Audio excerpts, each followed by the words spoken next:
প্রিয় ছাত্রছাত্রীরা, আজকে আমরা আলোচনা করব আমাদের নবম শ্রেণীর তৃতীয় অধ্যায় জৈবনিক প্রক্রিয়ার অন্তর্গত খনিজ পুষ্টি। এখানে খনিজ পুষ্টি বলতে আমরা প্রধানত বিভিন্ন খনিজ মৌল বা বিভিন্ন খনিজ পরিপোষকগুলোকে, বিভিন্ন যে মৌলিক পরিপোষকগুলো আছে সেগুলো সম্পর্কে আমরা আলোচনা করব।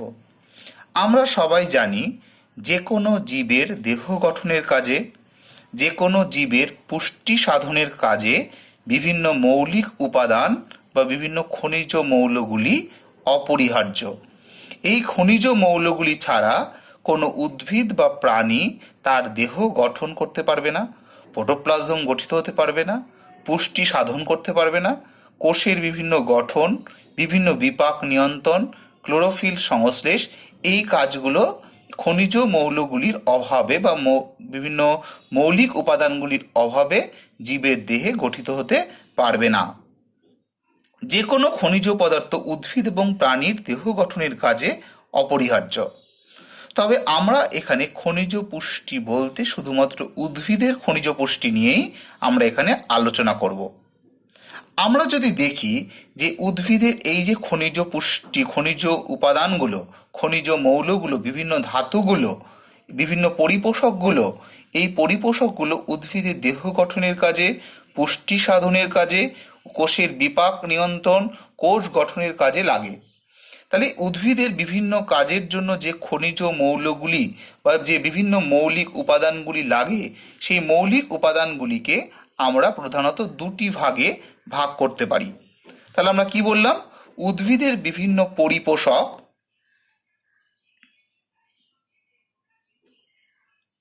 উদ্ভিদের খনিজ মৌল বলতে পারি বা খনিজ পরিপোষক আমরা বলতে পারি। পরিপোষক, এই খনিজ পরিপোষকগুলিকে আমরা দুটি ভাগে আমরা ভাগ করতে পারি। একটাকে আমরা বলছি ম্যাক্রো এলিমেন্ট, এলিমেন্ট মানে খনিজ উপাদান, ম্যাক্রো এলিমেন্ট, বা এটাকে আমরা বলছি অতিমাত্রিক মৌলিক উপাদান, অতিমাত্রিক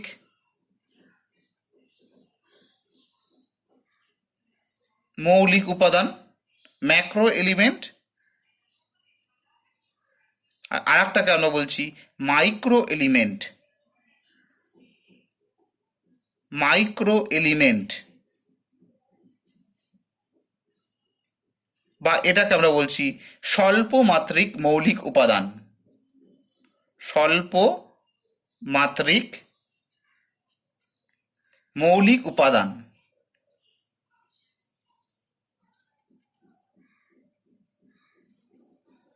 দেখো, আমাদের এই কোনটা ম্যাক্রো এলিমেন্ট এবং কোনটা মাইক্রো এলিমেন্ট, এইটা বুঝতে আমাদের অনেক সময় গুলিয়ে যায়। কোনটা মাইক্রো এলিমেন্ট, কোনটা ম্যাক্রো এলিমেন্ট, এটা গুলিয়ে যায়। আমরা কিভাবে এটাকে মনে রাখবো? মনে রাখবে মাইক্রো এলিমেন্ট যদি আমরা মনে রাখি তাহলে ম্যাক্রোটা মনে থাকবে। মাইক্রো এলিমেন্ট আমরা সাধারণত মাইক্রোস্কোপের সাহায্যে, অনুবীক্ষণ যন্ত্র মাইক্রোস্কোপের সাহায্যে কি দেখি? কোনো ছোট জিনিসকে দেখি। ঠিক আছে?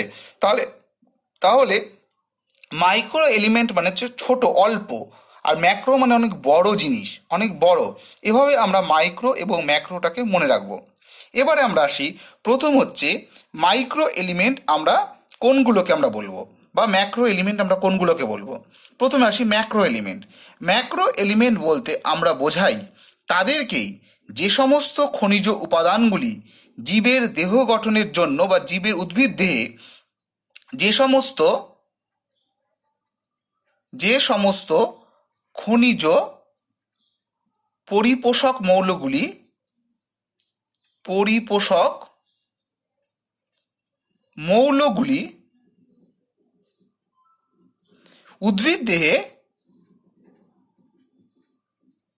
উদ্ভিদ দেহে তুলনামূলকভাবে বেশি পরিমাণে লাগে, বেশি পরিমাণে লাগে। কতটা বেশি পরিমাণ? কতটা? 10 mg microgram per 10 microgram per গ্রাম শুষ্ক ওজন।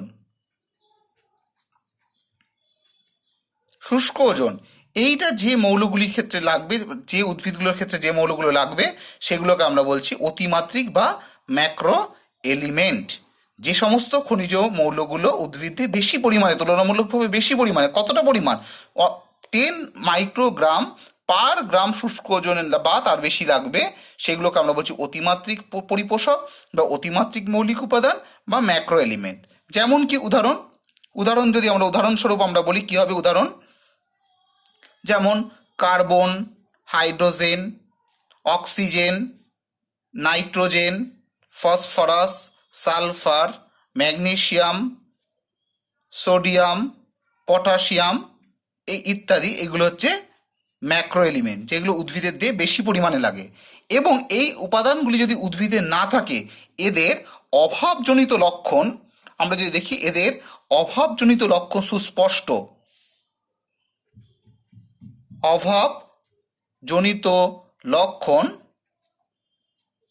সুস্পষ্ট, অর্থাৎ এদের অভাবে আমাদের দেহে কোনো না কোনো রোগ দেখা দেবে।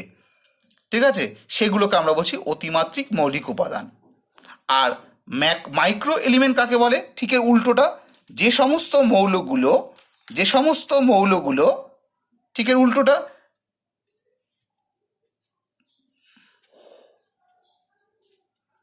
মৌল বা আমি বলতে পারি পরিপোষকগুলি উদ্ভিদ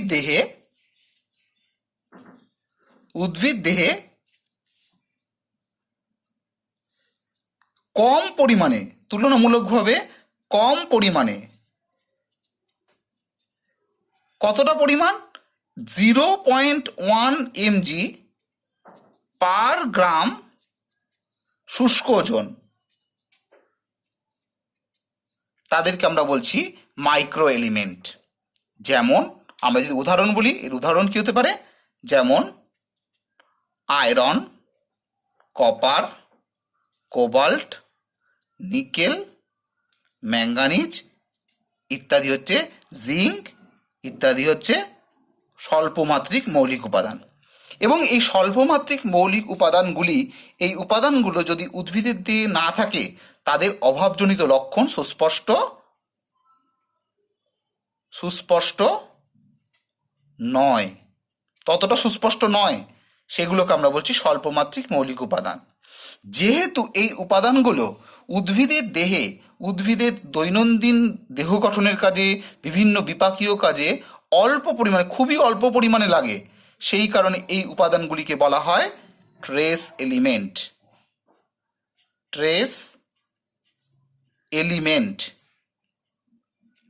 তাহলে কেন মাইক্রো এলিমেন্টগুলিকে ট্রেস এলিমেন্ট বলে? কারণ এরা খুব অল্প পরিমাণে লাগে। দেখা গেছে যে সবচেয়ে বেশি লাগে আয়রনের ক্ষেত্রে, আয়রনেরই সবচেয়ে বেশি লাগে, সেটা হচ্ছে 0.1 mg পার গ্রাম শুষ্ক ওজন। আর অন্যান্যদের ক্ষেত্রে এর থেকেও কম লাগে। জিঙ্ক, কোবাল্ট, কপার, নিকেল এদের ক্ষেত্রে 0.1 mgও কম লাগে। তাহলে এই হচ্ছে উদ্ভিদের বিভিন্ন খনিজ পুষ্টিগুলোকে, উদ্ভিদের দেহে যত রকমের খনিজ পুষ্টি লাগে তাদেরকে আমরা মোটামুটি দুটো ভাগে ভাগ করতে পারি। এবার হচ্ছে এই যে উদ্ভিদের দেহে এই খনিজ পদার্থের কাজ কি। তাহলে নেক্সট হচ্ছে উদ্ভিদ দেহে খনিজ পদার্থের কাজ কি।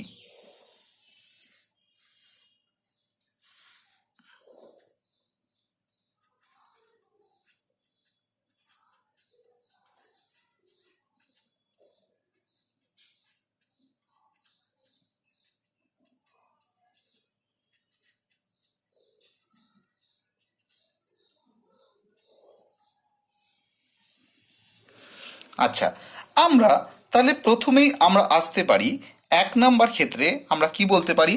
এক হচ্ছে প্রোটোপ্লাজম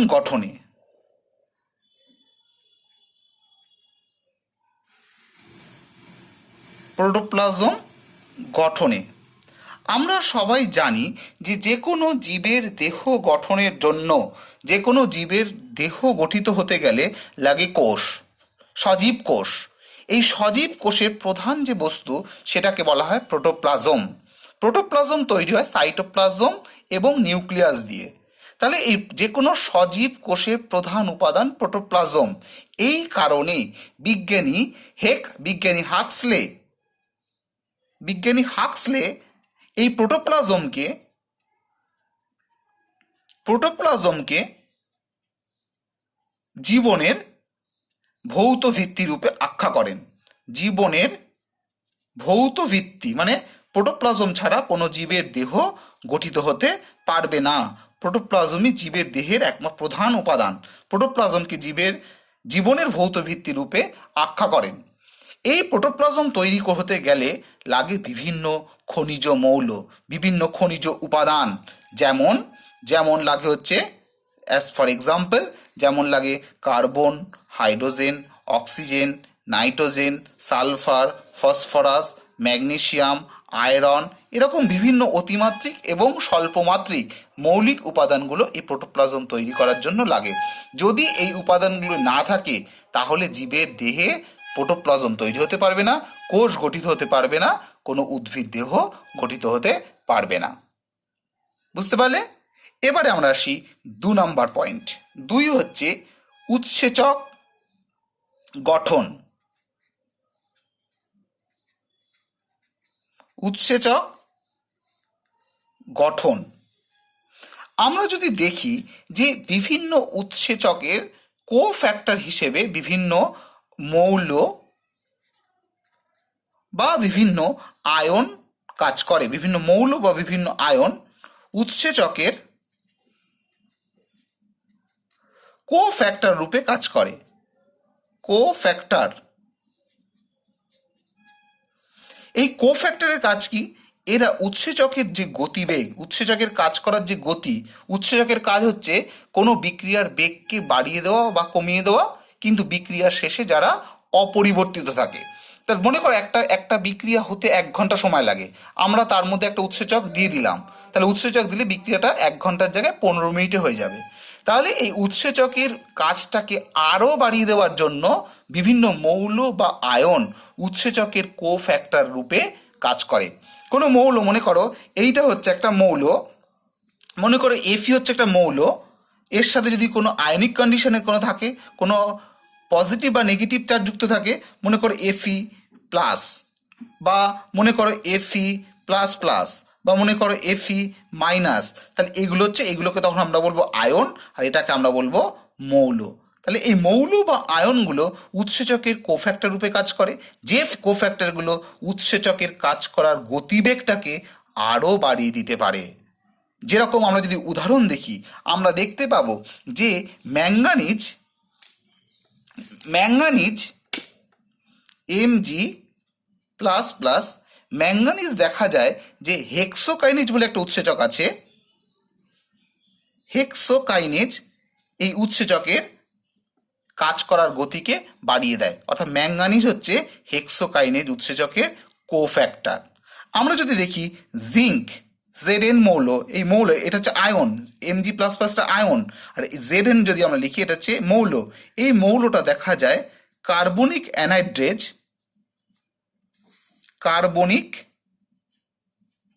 অ্যানহাইড্রেজ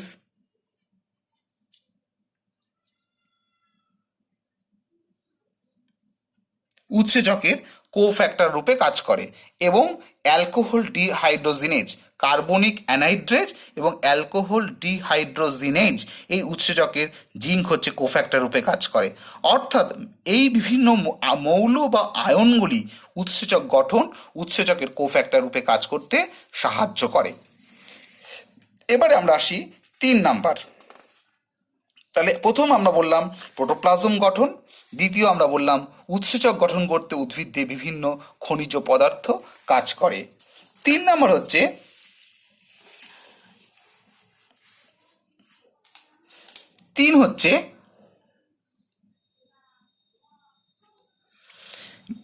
জারণ বিজারণ বিক্রিয়া।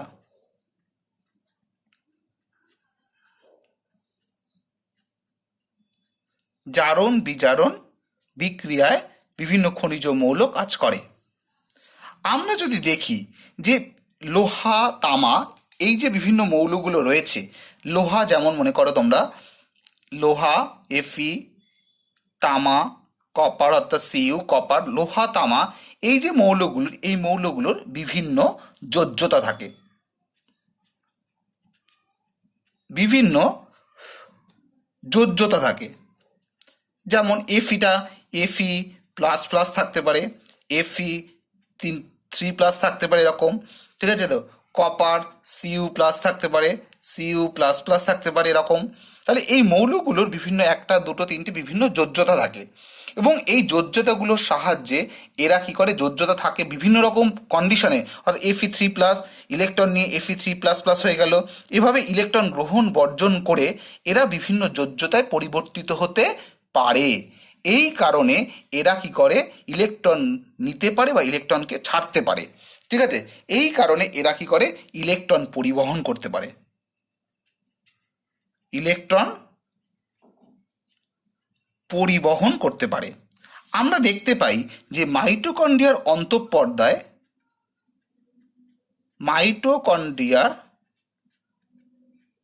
অন্তঃপর্দায়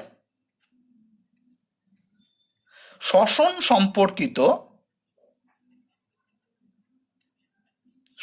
সম্পর্কিত যে ইলেকট্রন পরিবহন তন্ত্র হয়, অর্থাৎ শ্বসন সম্পর্কিত মানে কোথায় হবে, এটা প্রান্তীয় শ্বসনে গিয়ে একেবারে হয়। প্রান্তীয় শ্বসনে যে ইলেকট্রন পরিবহন তন্ত্র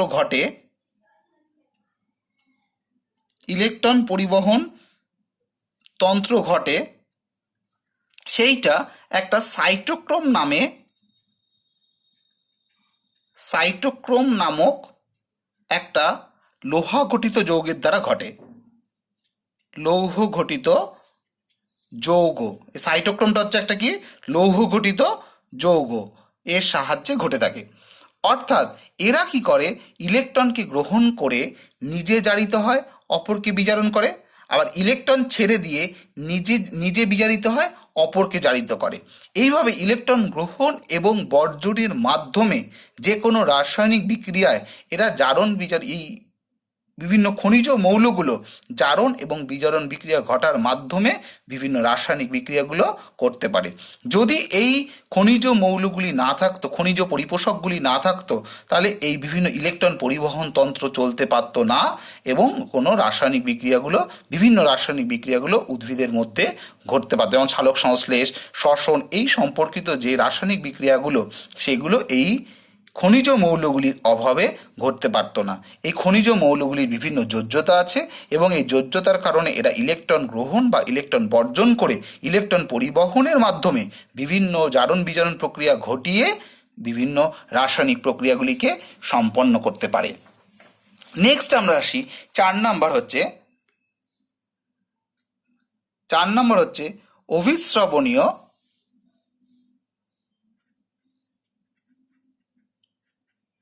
অভিস্রবণীয় ভারসাম্য। আমরা জানি যে বিভিন্ন খনিজ পদার্থ আছে, খনিজ পদার্থ বা খনিজ মৌল, যারা কোষের মধ্যে অভিস্রবণীয় ভারসাম্য বজায় রাখতে সাহায্য করে।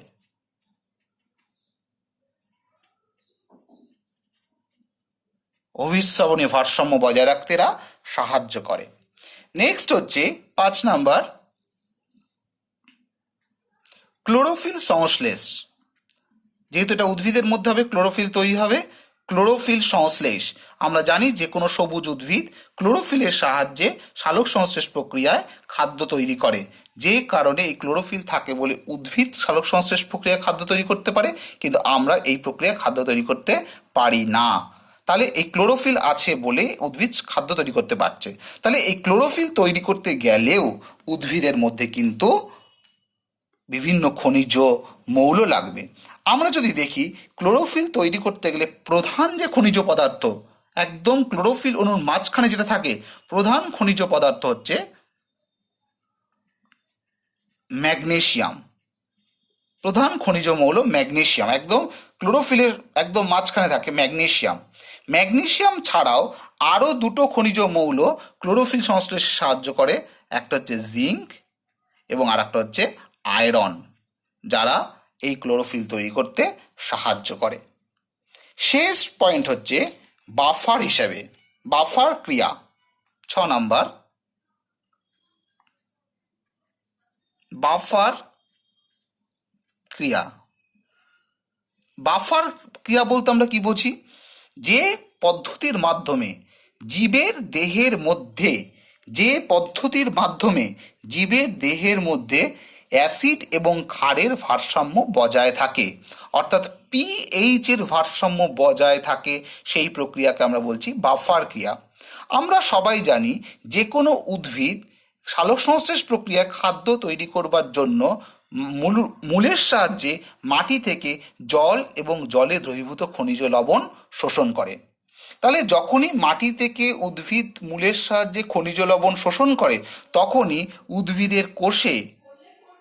উদ্ভিদের কোষে অম্লতার পরিবর্তন ঘটায়।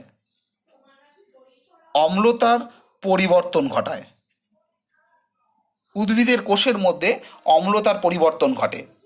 এই অম্লতার পরিবর্তন যখনই তাহলে মাটি থেকে খনিজ লবণ শোষণ করছে, তখনই উদ্ভিদের দেহে কোষের মধ্যে অম্লতার পরিবর্তন ঘটে।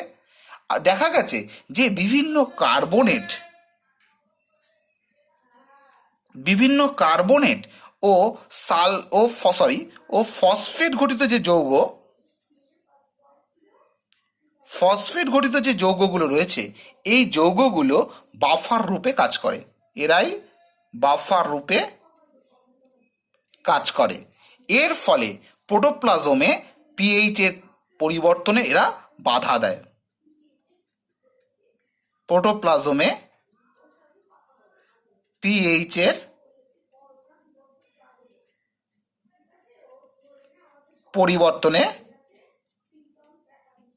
পরিবর্তনে এরা বাধা দেয়। ঠিক, তাহলে এই খনিজ পদার্থই উদ্ভিদের দেহের অম্ল এবং ক্ষারের ভারসাম্যকে বজায় রাখে। যদি উদ্ভিদকে তো সালোক সংশ্লেষ প্রক্রিয়া খাদ্য তৈরি করবার জন্য উদ্ভিদকে তো মাটি থেকে জল শোষণ করতেই হবে, এবং জলের মধ্যে মিশে রয়েছে খনিজ লবণ, অর্থাৎ খনিজ লবণও তার দেহের মধ্যে সেই জলের সাহায্যে আসবেই। তাহলে জলের সাহায্যে যদি খনিজ লবণগুলো আসে, তাহলে উদ্ভিদের যে কোষের মধ্যে অম্ল বা ক্ষার এর পরিবর্তন ঘটবে। কিন্তু বিভিন্ন কার্বনেট এবং ফসফেট ঘটিত যৌগগুলো আছে বলে উদ্ভিদের দেহে বাফার রূপে কাজ করে, ফলে প্রোটোপ্লাজমে পিএইচ এর পরিবর্তন হতে বাধা দেয়। অম্ল এবং ক্ষারের মধ্যে ভারসাম্য বজায় রাখতে এরা সাহায্য করে। তাহলে আমরা কি দেখতে পেলাম যে উদ্ভিদের দেহের মধ্যে যে বিভিন্ন অতিমাত্রিক এবং স্বল্পমাত্রিক খনিজ উপাদানগুলি রয়েছে, সেই অতিমাত্রিক এবং স্বল্পমাত্রিক যে কোনো খনিজ উপাদানই উদ্ভিদের দেহ গঠনের জন্য, বিপাকের জন্য, পুষ্টির জন্য উদ্ভিদের প্রয়োজন। এরকম বিভিন্ন আমরা খনিজ লবণগুলি দেখলাম, যে খনিজ লবণগুলি উদ্ভিদের দেহে বিভিন্ন কাজ করে থাকে। প্রধানত উদ্ভিদের দেহে প্রোটোপ্লাজম তৈরি করতে লাগে এই খনিজ উপাদানগুলি। কোনো খনিজ উপাদান ছাড়া উদ্ভিদের কোষ গঠিত হতে পারবে না, উদ্ভিদের প্রোটোপ্লাজম গঠিত হতে পারবে না। উদ্ভিদের প্রোটোপ্লাজম যদি গঠিত হতে না পারে, তাহলে উদ্ভিদের দেহ গঠিত হবে না। এরকমভাবে উৎসেচক গঠন করতে সাহায্য করবে, বাফার রূপে সাহায্য করবে ক্লোরোফিল। যে ক্লোরোফিলের সাহায্যে উদ্ভিদ খাদ্য তৈরি করতে পারছে, উদ্ভিদ সবুজই হয়েছে, সেই ক্লোরোফিল তৈরি করতে গেলেও কিন্তু এই খনিজ উপাদানগুলো লাগবে। অর্থাৎ খনিজ উপাদান ছাড়া কোনো উদ্ভিদ এই পরিবেশে বেঁচে থাকতে পারবে না। বুঝতে পারলে তোমরা তাহলে সবাই?